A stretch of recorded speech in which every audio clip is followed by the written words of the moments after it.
marvelous hello, friends and loved ones, and welcome to part 4 of my Shantae 20th Anniversary Retrospective. Today I'll be looking at my favorite half-genie hero as sorry, hold on, I completely said that wrong. I meant to say, as I'll be looking at my favorite, half-genie hero.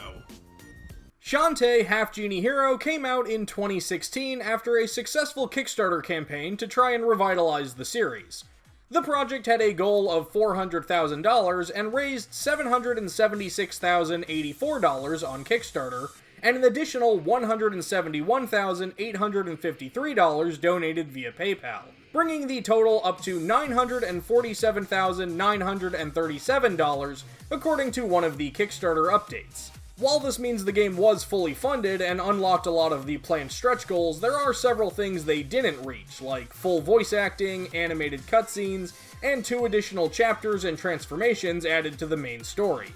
The game was released for most modern consoles at the time, and I'm once again going to be playing the physical Switch copy of the Ultimate Edition that includes all the DLC and backer-exclusive rewards. This one wasn't published by Limited Run Games though, and was actually brought to us by Xseed of all folks. So, the very first thing you probably notice about Half-Genie Hero is that the game no longer uses pixel-based graphics, instead opting for a more animated cartoon style to match the characters' dialogue portraits and concept art. While I do love the pixel art, I personally think this was a really smart move for WayForward and the series, as it really gives the game a stronger sense of visual identity. After all, pixel-based search action games really aren't that unusual a commodity anymore, especially in the indie scene. But the more animated style of these latest 2 Shantae games is a lot more iconic in my eyes. Story-wise, Half-Genie Hero is rather simple. There isn't one. Okay, I mean, technically there is, but it's a far simpler plot than we saw in something like Pirate's Curse or even Risky's Revenge. Uncle Mimic is working on a machine that will help keep Scuttletown safe and make Shantae's job easier. The sexy pirate, Risky Boot, shows up and steals the blueprints, but we chase her through Scuttletown, defeat the Poop Toot, and get the blueprints back without much fuss at all. Heck, we didn't even get fired this time. Oh, come on!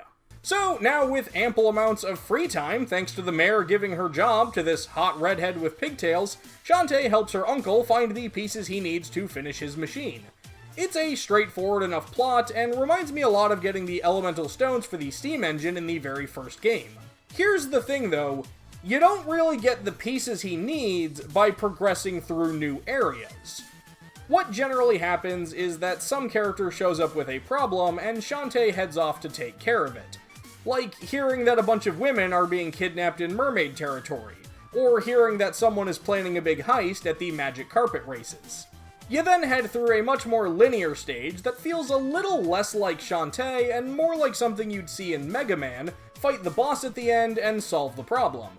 Then at the end of each stage, Shantae is just handed a transformation, and once we're back in the hub world, we use the new ability to go back to previous levels and do stuff to eventually get Mimic the part that he needs. I understand that this chapter-based system was put in place due to the game being a Kickstarter project, and several of the chapters in the game are only here thanks to backers meeting stretch goals, but the story feels very disconnected. And I confess that after Pirate's Curse did such a great job in the character and plot department, this game does feel like a little bit of a step down there. Like, remember that hot redhead I mentioned earlier who took Shantae's job? I really thought she was going to have a bigger role in the story, and after how unceremoniously Shantae beat Risky at the start, I even thought she was potentially gonna be our big bad antagonist this time, but no. You beat her in like the second chapter of the game, and she's hardly ever mentioned again. And she only exists at all because backers hit the $800,000 stretch goal. So if it feels like the game and its story would have worked just fine without her, it's because it would have. Because they had to construct the plot in a way that it could have. And I feel like that kinda sums up most things in this game. Eventually, it's revealed that Risky Boots had actually swapped out Mimic's blueprints with her own, so this whole time he wasn't building his machine, but a device that Risky put together to try and destroy the Genie realm and take over Sequin Land. There's once again a good ending and a bad ending, with the bad ending being especially dark for this series, not gonna lie. And that's basically it. There's very little growth and no real interesting insight into any of the main cast. Half Genie Hero is probably the most simplistic we've seen in terms of story since the original game, and in that regard, it almost feels like this title was meant to be a soft reboot of the series. And I would say it succeeded in that, since this game is probably one of the best starting points for new players, who want a more simplified story to introduce themselves to these characters and their dynamic without needing to fully understand previous continuity. But earlier, I said this game was my favorite in the series. How could it be my favorite if I'm being so harsh on the plot? Well, what Half Genie Hero lacks in fleshed out story, it makes up for in basically everything else. I already commented on the look of the game and how much I love that. Jake Kaufman is back as composer and does a fantastic job, with this game having some of the best tracks in the series. The boss fights are all absolutely incredible, with not a single one standing out to me as bad. And while I may be in the minority on this, I actually really like the more linear levels that function as a combination of the more explorable hubs and dungeons that the series is known for. Shantae's transformation dances are back with all of the classics, like the monkey for climbing walls, the elephant for breaking through obstacles, the harpy for flying, the mermaid for swimming, and even the Tinkerbat is back, though admittedly it's not as useful as it was in the original game. There's also a crab for worse swimming, a mouse for these annoying maze sections, a dryad that makes you immortal and stationary, but you can make fruit, and the Sophia 3, which exists thanks to a very peculiar crossover between Shantae and the Blaster Master Zero games. Shantae got to be playable in that game, so now she gets to be a car with a gun in this game. And that is just great. I love this. Shantae has more abilities than ever in this game, and yeah, some are definitely more situational than others, but that leads me to another way I feel this game excels: the collectibles. I feel like throughout the previous Shantae games, I've always commented on the lack of interesting collectibles. Well, Half Genie Hero feels like they actually listened. Every level in this game is full of different collectibles that all serve their own purpose. You've got upgrades for most of Shantae's different forms to grant them new abilities, you've got general upgrades to Shantae herself, you've got heart containers that... Wait, what happened to the heart squids? Why isn't the Squidsmith in this game? I missed the Squidsmith. You've got sunken souls, scrap metal, keys to unlock doors in Scuttletown's art gallery. Like, there's just a nice amount of things to find and collect, and it feels rewarding since every collectible builds towards something. Heck, if you find all those keys I mentioned, the mayor gives you a tiara that gives you unlimited magic, which, if you've been buying the ability upgrades from the shop, means you can turn on infinite invincibility, making the end of this game an absolute joke difficulty-wise. So yeah, the story is a bit lacking, but in terms of level design, transformations, collectibles, gameplay, boss battles, music, and art style, I really love this game, and honestly, while the story is simple, the writing is still great, with the characters having enjoyable, snappy dialogue with each other. And I wouldn't be me if I didn't mention that in one chapter, Roddy Tops puts on this hot racing girl outfit, and then the game goes out of its way to call out, basically, guys like me. I'm not apologizing. And once you're done with Shantae's story, that's not even the end of the game. Thanks to Kickstarter backers, several additional stories and game modes were put into the game, with the most notable being Pirate Queen's Quest. In this campaign, you actually get to play as Risky Boots herself, and it takes place after Risky steals the completed device from Mimic, but she needs to get a few more pieces to add before it can become the final boss we fought in Shantae's story.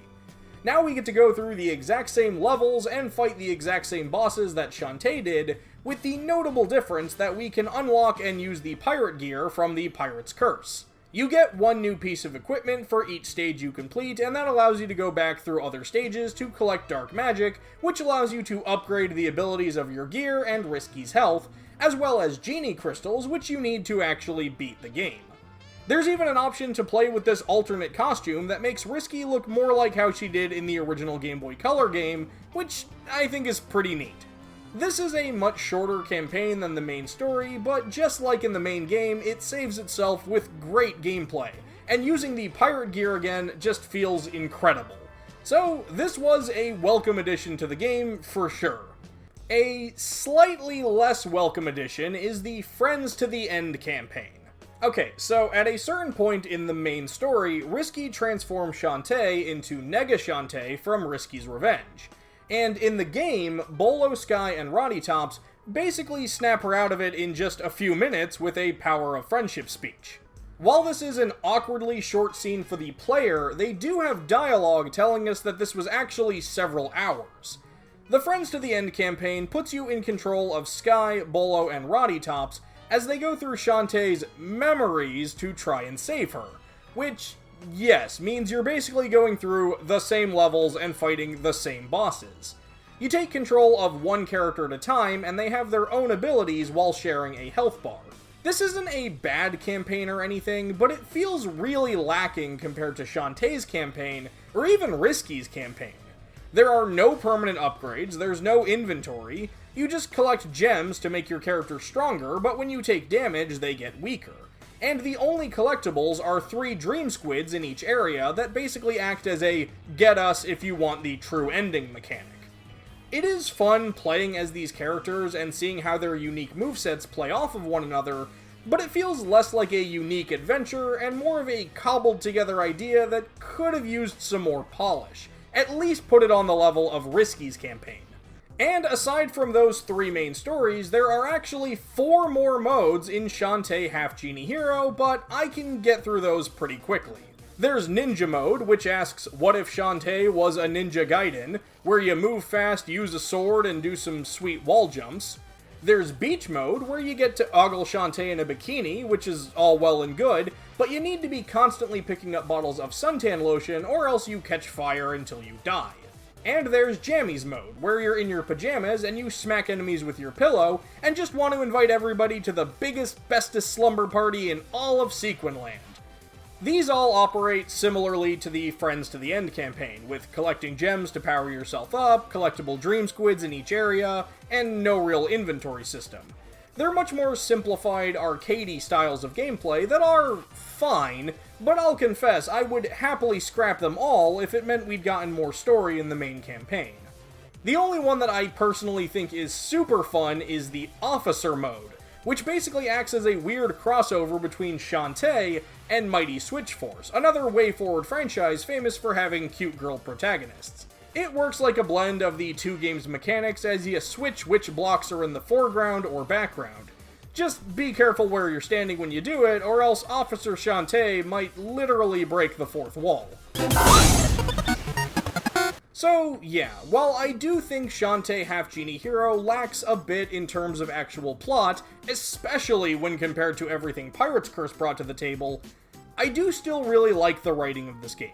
I think the title looks and sounds great, I think the levels are well constructed, and while they lack the more traditional search action formula of other titles, they are still a treat to revisit and explore as you gain new abilities. I love this game. It's my personal favorite in the series, and I think having the Risky Boots campaign as a way to bring back the pirate gear gameplay was a really smart choice. I think this game working as a soft reboot makes it one of the most accessible entries to start with, though I do often wonder what we would have gotten from the game if the A Dish Served Cold and Clockwork Knight chapters had been added to give us the full intended picture. Overall, despite a minor of complaints, this is one of the best titles in the series, and I still think it— wait a minute, I just realized something. Where's Barracuda Joe? Is he not in this game at all? Half Genie Hero, more like Shantae 1/2 out of 10, because not enough Barracuda Joe. Got him. Alright, and with Half Genie Hero out of the way, that means we only have one more entry in the Shantae 20th Anniversary Retrospective. Now, with next month being Saintstember and October being when I usually do my Halloween video, I'm gonna give you all a little bit of a break from Shantae. I know I've been doing a lot of those videos this year. It's been kind of the point. I've been having a blast. Hopefully you have too and been enjoying this series. But we are going to join Shantae for one more adventure when I finally look at the latest title, Shantae and the Seven Sirens. Hey everyone, thanks for watching my video. If you liked it, be sure to click like, but if you really liked it, don't forget to subscribe so you don't miss out on any future videos. Extra special thanks to all my friends and loved ones over on Patreon, which you can pledge to today to see your own name in these ending credits. Thanks again for watching, and until next time, take care.